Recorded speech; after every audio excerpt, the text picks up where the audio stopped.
Microphones and Monsters is a creative type of production. Special thanks to Mead and Patrick T. Arsenault, our executive producer level supporters from Patreon.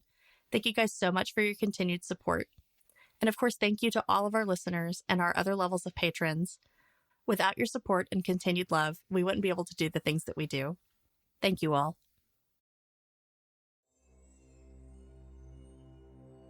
Imagine a place where ancient secrets and unnatural horrors lie dormant.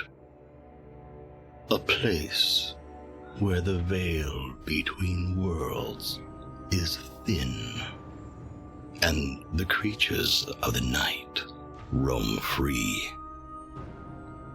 On Microphones and Monsters, a ragtag crew of travelers sets sail for one such destination.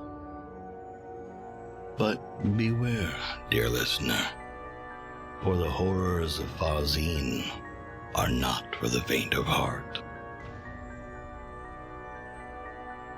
Bender, you must not leave us yet. It is not yet your time to move off of this mortal coil.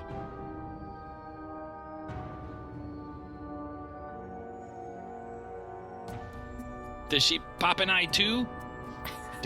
Well, she already popped it in the eye with her fist, and then... No!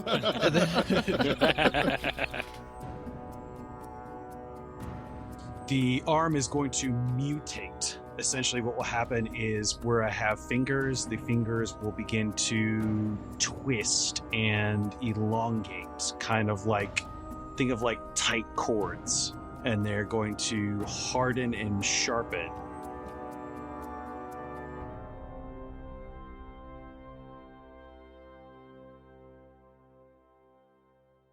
All right, Rufus. All right, Rufus is still like under Xerothin. You know, he saw Xerothin's attacks not quite connect. You know, but he's still on his side. You know, we're gonna hunt it and kill this together. You haven't given up on him yet. No, Thanks. You know. And so Rufus, the deep one is still just like there, like in front of us, like trying to reach out. And is the deep one still sort of attacking at Xerothin specifically? Yeah, kind of doesn't even register that I'm slashed around. into Xerothin's Meat fleshy, fist. meat fist, and blood is just squirting everywhere. Blood is squirting on you too, because you're like right there. Ew! You've been slimed. I mean, I've got his blood on my paws, so It's true. Yep. So Rufus is just gonna sort of pounce out from underneath Xerothin, you know, and jump off the side of the boat and try to, or not jump off the side of the boat, but jump onto the side of the boat. Oh, okay. And reach out and sort of try to claw again at that deep one. I like the idea of going for his face. I'm going to go for his face again. His other eye. And yeah, sure. His other eye. That was a 22 to hit. Yeah, that's. So that's 7 damage on his eye there. Let's see. Yep. And I'll just do it again. Oh, no, that was in that one. I missed that one. And so I slashed at him, you know, and I tried to get him, but I guess I hit him so good the first time that he moved out of the way of my other claw because I was already like going for him. Yeah, you know? like he was already recoiling from the first hit that it exactly, missed. and I just didn't time it right. You You know, slowly realize that hitting him in the same place twice probably wouldn't work 100% of the time. yeah, whatever. I mean, I'm good at combat. I'm not experienced. And so with that, he's not like. Is he dead? Did he die? Did I kill him? He did not die. He did not die. So I can still see he's like, you know, like going strong, you know, and so I just sort of jump right back down. I almost went in a circle, jump up, you know, like to maybe to the right of Xerothin, claw with my right, claw with my left, and then just jump backwards and right back down underneath Xerothin, you know. And I'm like, finish him off. Get him, Dad. Don't worry, Mr. Mouse, we'll kill him. And then I'm done. I'm back under half cover underneath Xerothin. All right. Izzy, it is your turn. So this deep one is probably still within 5 to 10 feet of me. It sunk. I'm talking about the one that's the surviving one. The one that got Yeah. barbed. Well, I mean, you would turn around and you just move to the other part of the boat where Xerothin is. I don't know if you would have been sitting right next to him. I guess we didn't really state where y'all were on the boat, but you could walk over there if you need to. Just casually walk over. Yeah, I mean Who's it's a skiff that's holding Just the whole sashay crew. on over. Yeah. And what supplies that y'all could get on it and fit everybody. Honestly, she might not actually do anything this turn. She might just kind of like stoop down and like talk to Banda, because I don't know that she would necessarily engage with another one. So she may just just kind of stoop down. Because she's got the dread, so she can't Yeah, really that's towards true. it. Yeah, she doesn't really want to move closer to any of these. Yeah, and Banda, because you would have to make the save to move closer. Mm-hmm. But Banda is freaking out. Like Banda is kind of hyperventilating right now. So I think Izzodath is gonna kind of sit down on the skiff next to Banda and she's gonna say, "Are you okay? I mean, I know you're not like okay, but don't let it get me. Don't let it get me." Well, the one is gone. There's just one more, and the guys are gonna get it. I'm sure. They're big. They're strong. I'm only 8 pounds. I was going to say the cat. I know you're not referring to Rufus. Maybe she meant the old frail man. Rufus would not have been Obviously. standing behind her correcting him. Rufus is engaged in battle with his, Rufus his is backup. big in heart and determination. Yes. Gumption. I'm hunting. All right. Yeah. That'll be her turn. Okay. Xerothin. All right. I'm going to use a bonus action to mutate my arm once again. This time I will be changing it into Stinger. Ooh. So one of your arms grows into a razor sharp blade. It deals 1d8 piercing damage on hit. When you take an attack action with it on your turn, you can use a bonus action to turn another limb into a stinger and strike with it, making a single additional attack. Now I have to use a bonus action to transform, so I don't get to use that this turn. But I will strike with my bladed hand arm now. Okay. So you're copying me, because my claws turns into blade. My claws turns into blades. 21 to hit. No, but my entire arm is now like a blade. Yeah, it's similar. I've got more, the but same yours is thing. bigger. Mine's large and disgusting and unsightly to look at. Yours Now is is it like a blade or like a lance kind of shape? I'm thinking like Terminator 2 knife arm. Oh yeah. Okay, so that's kind of lance kind of shape, maybe. Mm-hmm. Kind of ish. Sure. Yeah. Well, it does piercing, so I mean, it wouldn't be slashing with it. Oh, it is So slashing. there's that. It's piercing damage. It's not slashing. Oh, okay. That's what it said. Okay, so that's 21 to hit. Yeah, 21 hits. Okay, which is great 6 piercing. It's almost as good as my claws. So this one, he is definitely looking bloodied at this point. Like his eye is looking nasty. The one that got slashed open. Yeah. You just pierced him with your arm. He is not looking good at all, and he is trying to retreat. He's trying to go back into the water, and it triggers an opportunity attack for you. I would like Thank to you. attack him. Because I'm there too. Yeah. So you It's both, just a you regular both- roll, right? Yeah, Just a regular it's attack normal attack roll, Normal yeah. attack. Yeah. Okay. That's an 18 to hit. Mine's That a is. 19 to hit. They both hit. So how? Okay, 7 more com- damage combo from me. this attack. Okay, I think so we're how gonna rip this dude apart. how are you attacking? Because that's going to determine how Rufus is attacking. Because when Rufus sees you move to attack him, Rufus is going to like back you up. I'm still using the stinger arm, so literally as he like tries to turn tail, I'm going to like stab him and I guess like impale him in the process. Okay, where are you stabbing him? Oh, center mass, chest. Center mass. Okay, Rufus will as Xerothin stabs, Rufus is going to vault up over on off the ship onto the deep one's head and just and then slash straight across the other side of his face with his right paw, just like his little sword claws, like all come out and just gush, like right, tear him up, tear his head up. Well, I'd say you probably like cave his skull in at that point. Sure.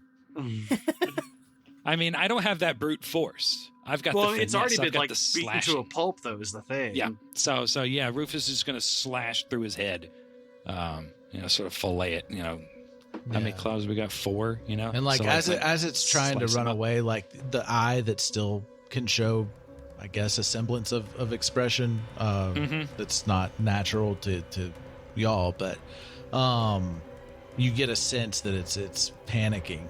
And how much damage is that on the impale on the chest and jumping on his head? My attack was 6 damage. Mine was 7.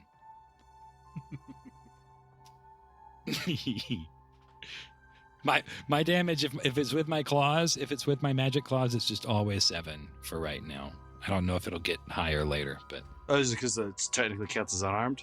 Yep. It's because of it, and it's because of his size, like his. Yeah, it's because of how it's because of how weapons work for Dreamland's cat, So it's technically part of my claws. So it's natural weapon, but for the purposes of Alistair was a little bit different, so the mechanics didn't work exactly the same. Alistair didn't really use weapons that much. Yeah, so mine is just literally my claws are transformed into little swords. Because I have a magic short sword that I've absorbed into me, and so that just happens. But it's because it's like a unarmed melee attack. Technically, it does flat damage. It basically does 1d1 damage, but that's always 1. The way you just described it, that your claws turned into little swords, I'm thinking of Scary Terry. Like, you can run, but you can't hide, bitch. Well, I mean, Freddy Krueger. No, that's where they got it from. Well, Scary Terry, but his really fingers says bitch a lot. Are little daggers, like actual daggers. So you impale him in the chest. Rufus jumped on his head, slashing at his eye, and as like a last desperation in his attempt to get away, he grabs the arm. The arm blade that's impaling him and pulls it out of him as he's like pushing himself away and falls into the water. And Rufus, you can jump off of his head onto the blade arm and run back, and the deep one just sinks into the water. Yep. I run up your weird blade arm, and jump off you. Don't cut yourself. And I look up and I'm like, we got him good. We hunted him good. They sink like Jack in the North Atlantic. Yeah, I was about to say. Bye, Jack. I'll never forget you. I will.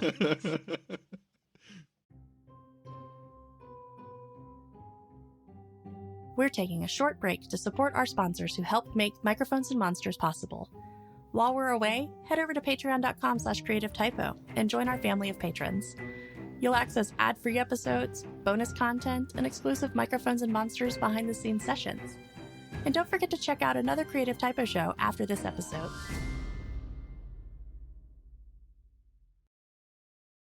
So combat is over. I told you we'd share at least, a kill. I mean, you don't think that you killed both of them. That impending doom that they are still there is in the back of your minds. But the adrenaline fades, replaced by the weariness that accompanies both physical and mental exertion. The rhythmic sound of waves crashing provides an eerie backdrop to your collective fatigue. Is Bandit still? How's Bandit looking? Oh, he's fine. He's got some Band-Aids. Should be okay. Yeah, Banda's alive. Yeah, Izzy's been trying to comfort Banda and get him calmed down, and Lucius was able to heal him up and get him stable. Yeah, he provided Band-Aid.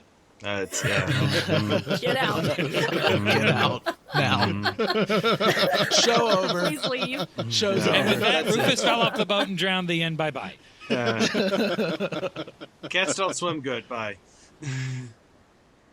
I'll unmutate my arms back to the way they normally are.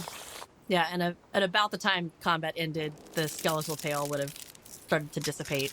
So y'all are... Rufus is cleaning himself, cleaning the deep one blood off of him. How's it taste? I don't know. Rufus might have even like stuck his paw in the water, just sort of clean it off first, and then lick the salt water off instead. So Captain Sense is like, oh, yeah, we couldn't have done this without y'all. And everybody's just looking over like the edge of the boat, like seeing if more's coming, but they're also afraid to look over, so it's very hesitantly and like not for long, seeing if anything else will come up. As y'all are rowing towards shore again, any weird bumps or movement of the boat, everybody kind of gets startled. Yeah. Rufus, you can't see it because he's wearing his he's wearing his little armor, but his furs, like sticking up. Furs on end. Yep. And he's poofed out. Rufus is poofed out, and his head is on a swivel. He's just I feel like Rufus isn't quite as disturbed as everyone else, but Rufus is on very high alert. Like, he is uncomfortable more than like scared. He's ready for anything. He's very on edge right now. I would do that thing where the cat's ears twitch. Mm-hmm. The ears are going forward and backward, like listening. Radar head dishes. Turns real quick. I would be doing the radar dish right now. Rufus is on high alert. He is not normally this alert, even when he's hunting. Yeah. I say Izzodath, with her level of dread, would probably have just stayed sitting where she was with Banda and like not wanting to like just head down. Doesn't want to know what's going on around her. Can't sleep. Clown will eat you. Worse, the fish person's gonna eat me. And Lucius, why did a skeletal tail come out of me? Who knows? That's trauma for later. Yeah. I was just saying, so did you even notice that happened, or was it just like? Was it so instinctual? Was it so instinctual that you didn't register, or y'all are asking these questions? Ask it in person, or ask it in character. See, Rufus wasn't really paying attention to her side of the boat the whole time, so Rufus Lucius didn't would see have. it. Lucius would. Yeah, have Lucius would have, because Lucius was concerned with Banda. So Xerothin and me, Xerothin wouldn't care either way. I would care upon seeing the transformation, just because of my own transforming abilities. And Xerothin's head would have definitely been on a swivel, always watching all sides of him. So yeah, I would have been a little curious. So I'll go up to Izzodath and say, "You're rowing. You are rowing." Oh, okay. Then I will. Get back to work. I will fix a gaze on Izzodath, and if Izzodath looks up and notices that I'm staring, what I'll say would be, "You're hiding something from us, little girl." I'm not hiding anything. Oh, really? You didn't see that wondrous transformation that happened? I don't know what happened. I don't know what that was. I didn't know that was something I could do. I wonder what else you could do. I'll be watching you with great interest. She would kind of bashfully kind of hang her head again, just looking down, doesn't want to make eye contact with anybody. You just made the mistake of making eye contact with Xerothin. Right. Looked up Is he one looking? time. Is he looking? Is he looking? He's like, Oh shit. God, he's looking. And I'll go back to rowing the boat. All right. So as you're still making your way, like you weren't like really close, but so you're having to make your way without the risk of the folly getting pulled back out to sea. That's why y'all had to drop anchor. But with concerted effort, you managed to guide the skiff towards the pristine white sand beach of Farzine Moor. The folly disappears intermittently behind the waves, and the unexplored island stretches ahead of you, getting closer. The crew of the folly, they're now exhibiting peculiar behavior. Shadows seem to dance around them on the skiff as everybody's just kind of quiet. But everybody is moving furtively and whispering in hushed tones as they're just like making sure everything's okay and making sure each other's okay. And those with a passive perception of 12 or higher, will catch these unsettling actions. I don't have that perception. I need to work on that. For having a head on a swivel, you don't really notice much. Yeah. Those of you with the attention. So everybody but Xerothin, Xerothin. but I can't focus on anything. Yeah. So everybody but Xerothin notices this with the crew acting weird. I'm guessing Xerothin is just like super focused on rowing passively while also looking at Izzodath. Like he's focused on Izzy. There once was a ship that put to sea, and the name of the ship was the Billy O.T. Now, what y'all also notice is that Captain Sensa and Aiden aren't really exhibiting this peculiar behavior, and you don't think it doesn't seem like they even notice the rest of the crew acting strangely. They're not as shook up as everybody. I mean, they're shook up, but they don't seem to notice the rest of the crew acting weird like y'all are. Like y'all are, like you can definitely tell that each other than Xerothin, is noticing. Like you're making eye contact whenever something weird happens. Except for maybe we're basically Izzy. doing that like The Office cutaway Yeah. Exchange of glances. And you're doing an exchange of glances when something weird happens, but you notice that Sensa and Aiden aren't noticing the weird stuff happening. Is Banda still kind of sitting with me, like on the kind of floor of the boat? Yeah, Banda's kind of just rocking in place and just kind of whispering, but you can't make out what he's saying. So he is also exhibiting. Yeah. The same stuff. Okay. Weirdo behavior. I think Izzodath is going to kind of lean in to Banda. Are you okay? Are you still hurt? He kind of doesn't seem to really notice that you're saying anything to him, and he's just kind of murmuring to himself. There's something. What was that? Just kind of just not really making any sense. Not really putting together words. Just kind of just murmuring. Yeah. I think Rufus would probably, he's making his little rounds around the boat, pretty quick movements, here, there. And he'll notice everyone doing all that. Mm-hmm. And he'll go over to the captain and Aiden. I'm assuming they're like near each other. Yeah, they're near each other. And Rufus will get up, like kind of close to the captain's ear, and be like, Captain, everyone's whispering and stuff. It's really strange. What's going on? So, Captain Simsa, she looks at you and looks at them, and she's just seemingly oblivious or indifferent. And she dismisses your concerns about the crew's behavior, and that's rude as fuck.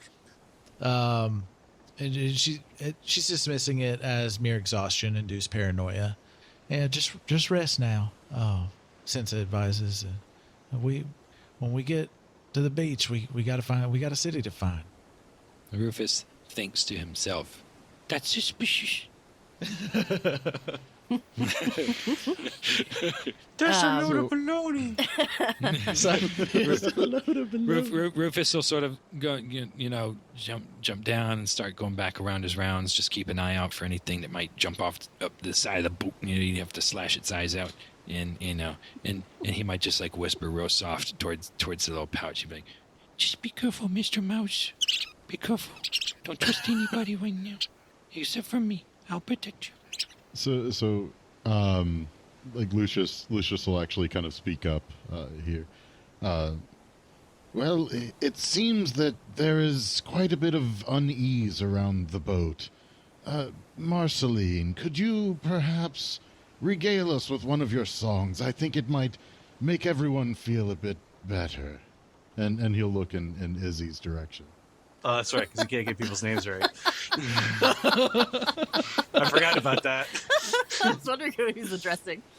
Yeah, everybody's looking at each other, just like looking back, like Marceline. Who? Izzodath is just going to sit there in stunned silence. Like, just No idea. that adds to the exhaustion-induced paranoia. What's going on? What's going on? Who's Lucius talking to? But if with Lucius looking her direction, she is gonna kind of, I don't know, maybe see if she can, with her eyes or facial expressions, like ask him to like come nearer, like come, nod in her head, like come here for a second. Come, my lady. Yes, Come, yes, come, my lady. Marceline, yes. What is it, Marceline? Okay. Is there something you can do to make everybody feel better? Is there something you can say? Is your throat not feeling well? Are you a bit hoarse? I don't know. I don't sing. Well, it's okay. Perhaps another time. Maybe, but is there? I've heard you say nice things to people before, and they seem to feel better after the storm. Can you do something like that again? Not until a long rest. Not until I've had a nap. Well, I suppose that I could do that in your stead. I think it would help. I think it would help a lot of people. And yeah, he'll go ahead and I think it was calm emotions we had done before for it. Mm-hmm. And we'll do that again. Chamomile emotions. Are you doing it as a song? Chamomile emotions. No, not as a song. Rest up, ye. No, Marceline is the singer, okay? Yeah. Sure is. Sunrise, sunset. Sunrise, sunset. He just goes into the ship of the Edmund Fitzgerald. The lake, it is said, never gives up her dead. When the skies of November turn bleary. I knew he'd do it if I said it. Would you qualify this downtime as a short rest? Yeah, it would Cool. be a short rest. I'll be taking that short rest because I would like to get some hit points back. Yeah, I would say that rowing a boat isn't a lot of exertion for you. Like, what's your strength? Say that. Yeah. Oh, my strength is what's that? 16. Yeah, I mean, you're just kind of passively rowing. Yeah, me personally, I'm not in any kind of rush. I'm kind of rowing at my own pace. In fact, I might be like Out of sync with everyone else. out of sync with everybody else to the point where it's like, are those deep ones going to come back? I wonder if they go. We'll get him, Xerothin. The sun hangs high in the sky, casting an almost surreal glow on the untouched white sand beach as you approach it. Despite the serenity, an ominous silence looms, and there's an absence of signs of the islanders you expected to find. As you step out of the boat and everybody's helping pull it up on shore, the air carries a palpable sense of eldritch energy, a lingering reminder that Farzine holds secrets beyond the comprehension of mortals. As none of y'all are there for reasons of taking a shipment. You all have your own reasons for being there. Other than Rufus, he's just kind of he's trying to get away from something.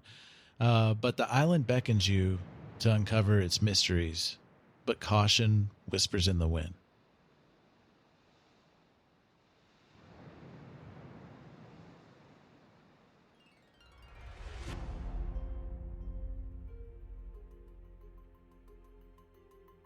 At last we have reached the shores of Farzine, albeit with more hardship than I would have preferred.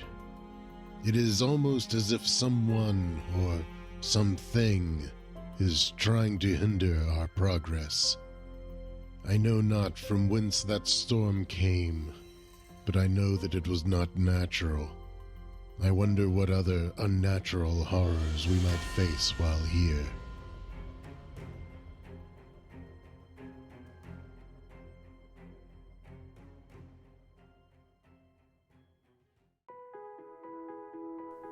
Hi, I'm Emily, and I'm an anomaly, chaos incarnate. And I might be the cause, of the end of humanity. Listen to Isfet Archives, a Creative Typo production, wherever you get your podcasts, and follow along as my friends and I try to save the world from, well, me.